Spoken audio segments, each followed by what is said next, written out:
Greetings, folks. This is Mason Weaver, Clarence Mason. I'm trying to change my name, by the way, to my real name, Clarence Mason. Back in the '90s, when I had a radio program before internet, before it was so easy to find out everything about you, I changed my name to Mason Weaver, taking my stepfather's name, because too many people were out there trying to force me to hurt them. They seem to have the impression that if I disagree with them, they had to confront me, and I'm not made that way. It's just not how I operate. I figure if you're going to bring stress to me, I will leave the stress with you. I will not take it home with me. I will not let it come to my home. And so people were stupid enough to believe that, and I had to try to dissuade them from getting hurt. So I politely changed my name and took my address off, got a P.O. box. But nowadays, everyone can find you anyway. And Mason Weaver is getting kind of complicated because there's no ID in Mason Weaver. People buy me airline tickets on the Mason Weaver. They check me in the hotels on the Mason Weaver, and there's no such person. So I changed my name. That's not the topic today. Today, I want to talk about the NFL or NBA. One of them said, I think the NBA. No, it's the NFL. Because I don't watch sports. I'm no longer interested in sports. I may watch a golf game occasionally. I may watch a tennis match occasionally. But when they start getting political, when the movie actors start thinking because they can memorize a role, makes them a political commentator. When people who are in our face to entertain us, try to educate us, I tend to turn them off. I'm 71 years old. I know I look good for my age. You're right. Take care of myself. And I don't need some stupid actor or some athlete to tell me about my politics. Today, the NFL apparently is going to start singing the Black National Anthem. Lift every voice and sing. Look it up. Matter of fact, in my book Travelism.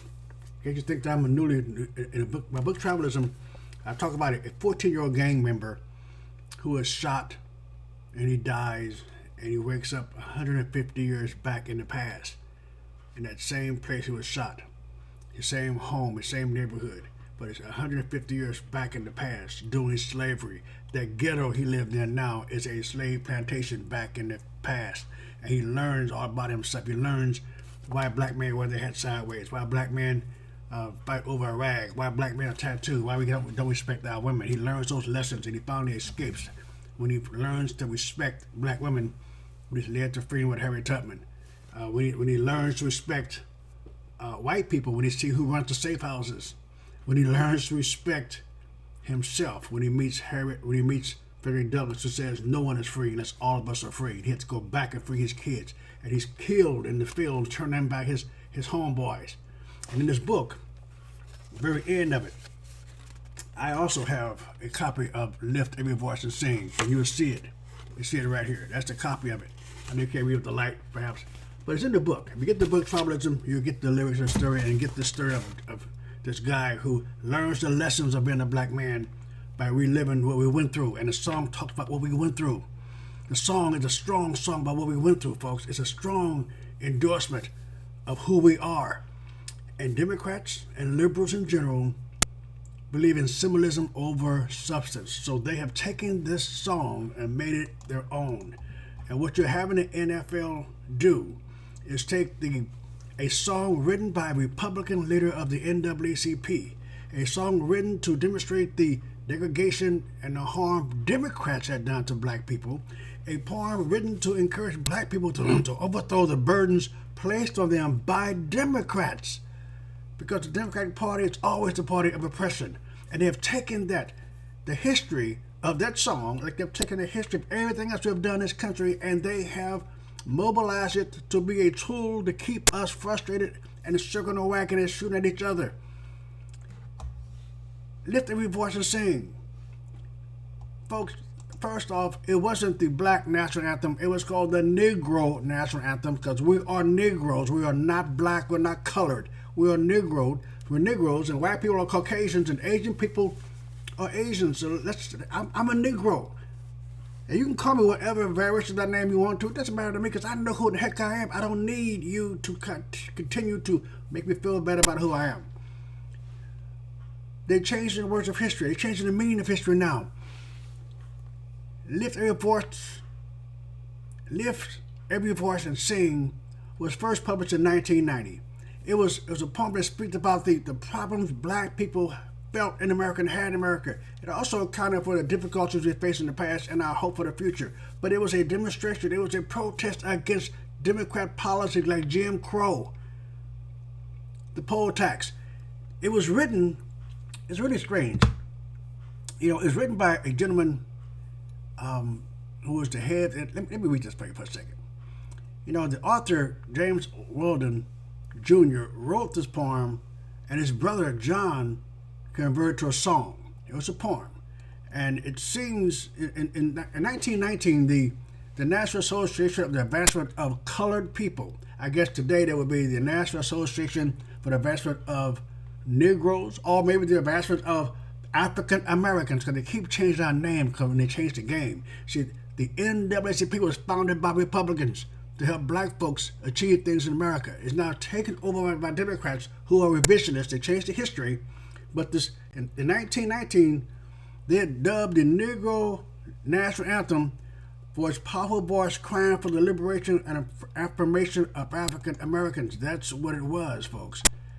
It's really important to understand who this gentleman was, James Weldon Johnson. It's important that you look him up. I may put some on my site, leavetheplantation.org. I may, but I'm just getting tired of doing this. I'm doing something else now.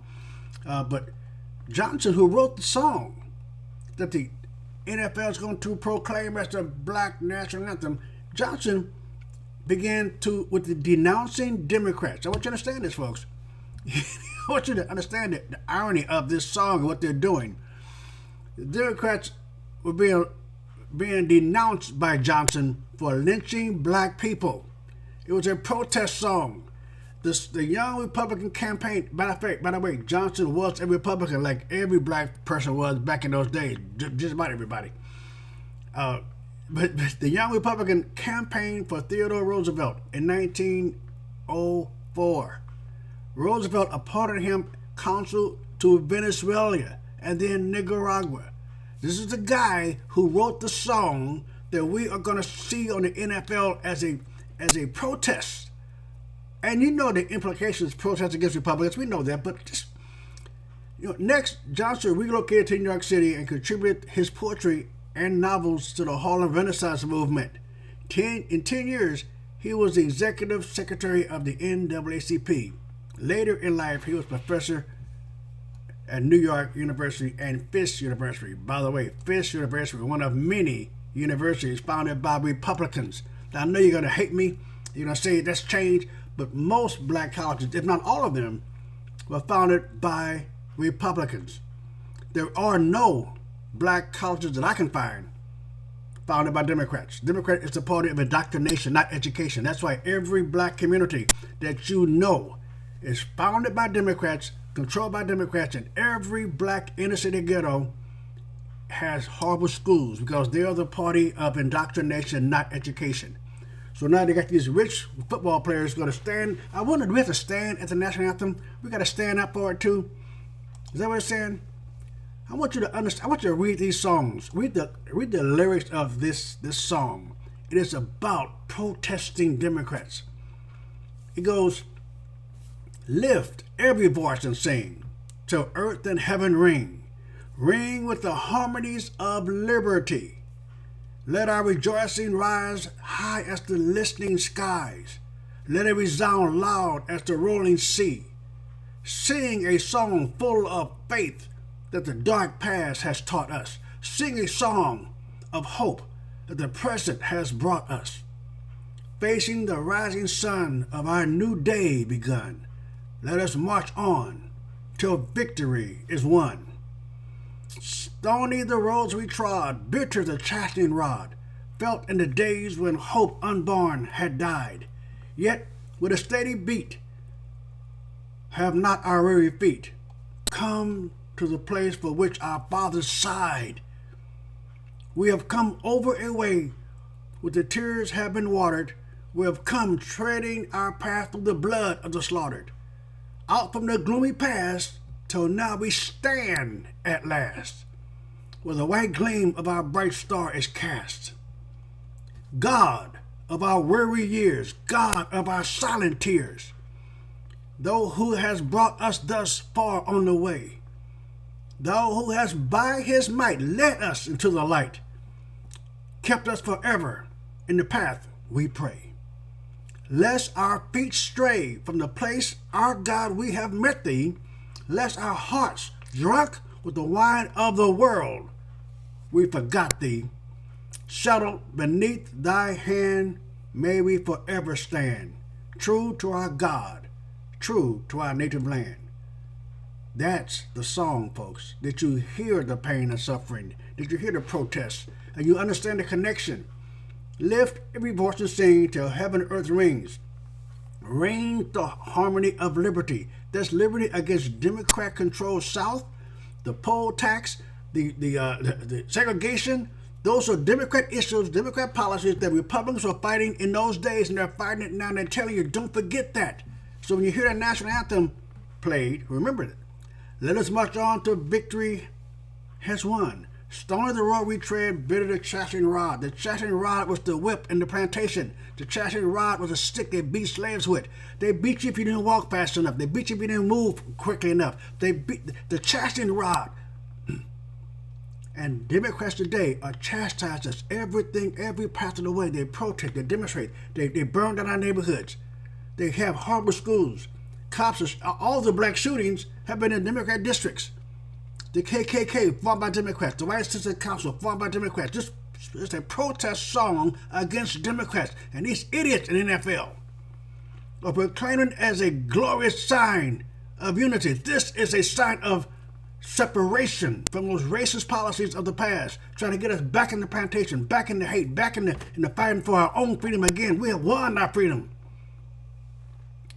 Come to a place for which our fathers sighed. This is what our fathers look for. What we are today is where our fathers hope for, that we can stand shoulder to shoulder with anyone in America and compete, not to beg for better treatment on the plantation. This is where we have won. We should be celebrating our victory now. When I grew up in Missouri as a young child, I could not live across the freeway in Missouri, Jefferson County, Missouri. I could not live across the railroad tracks in the main part of town.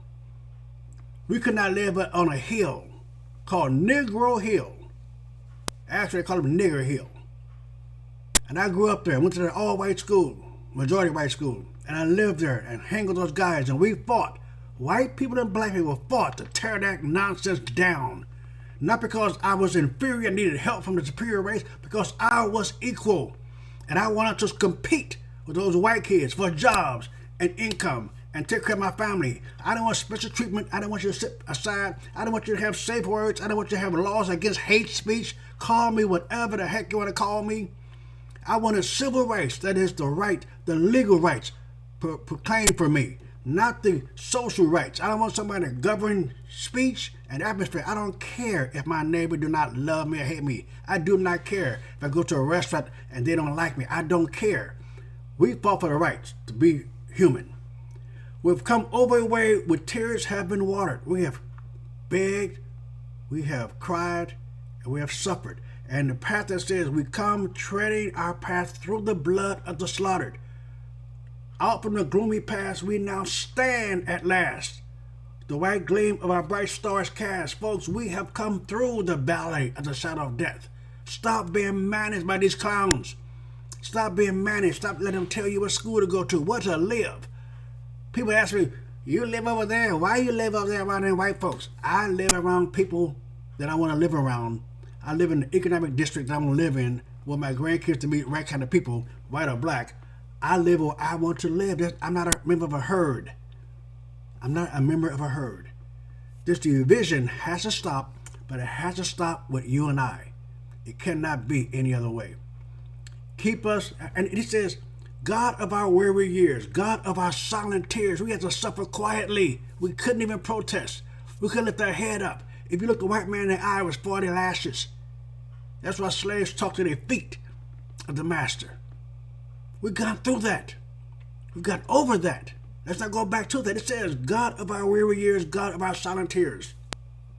Thou who hast brought us thus far along the way, thou who hast cast thy might, let us to the light.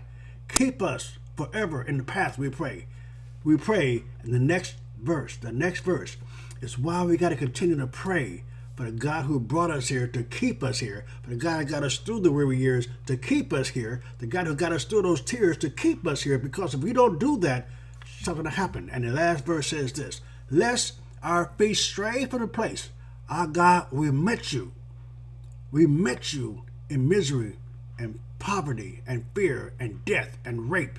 We met you in a source of slavery. We met God in slavery. We turned to Christianity on those plantations. And he says, lest our feet stray from the place, our God, we met thee, lest our heart, drunk with the wine of the world, we forget thee. You see, it's possible for the world to make you forget God, forget where you've been, forget where God brought you from. Because you drink from the wine, you start doing the entertainment, start playing the games, you start playing the music, start thinking about what they think about yourself, and forget what God brought you, and stop being grateful for where you are, stop being sensitive to what you owe those in the past, and start entertaining yourself with the wine of the world. And that's what he's saying here. We're going to get where we came from. Shelter beneath your hand, may we forever stand, not crawl, not bend over, stand, true to our God and true to our native land. Folks, in Ferguson, Missouri, Michael Brown was killed in a city with 72% black folks living there. And they riot and complain about the mayor and the city council and the police. When they elected these fools, they elected the mayor. They elected the city council. They elected the school board, those bad behind schools. They elected the police chief. Folks, if you got 72% of the vote and you're still dissatisfied, you are a slave. So black folks, white folks, let's stop this mess. We are Americans. Let's stop this mess. We are Americans. We are free. We're independent. Let us stand up and reject this nonsense that there's a black America and a white America. The Black National Anthem. We know we don't have a nation. There's no black nation. Where's the black president? Where's the black city council? Where's the black army? We don't have a nation. We are part of the greatest nation this planet has ever seen. And we've contributed to every element of this nation. Social, political, historical, economical, every part of it. Musical, sports, we have contributed because we are part of this nation. Do not let them separate you, cut you out of the nation. Cut you out and put you over here in a little corner. This is the Negro nation over here. It's garbage. Liberals are good at managing misery. We owe it to our ancestors. We owe it to those who stood in fear and took the mess to make us survive. We owe it to those black women that took that food and made the garbage into something edible. We owe them. We owe them. We're standing on their shoulders, folks. What are we going to do? Are we going to let them continue to tell us who we are and what we are? Or are we going to tell our kids where we came from or where we're going? It is up to us. Nobody else. How dare anyone try to teach me my history? Black history, that's my job. My kids learn black history from me and no one else. If you're free, act like you're free. This is Mason. Stay right or be left. Eternity is a long time to be wrong. God bless you.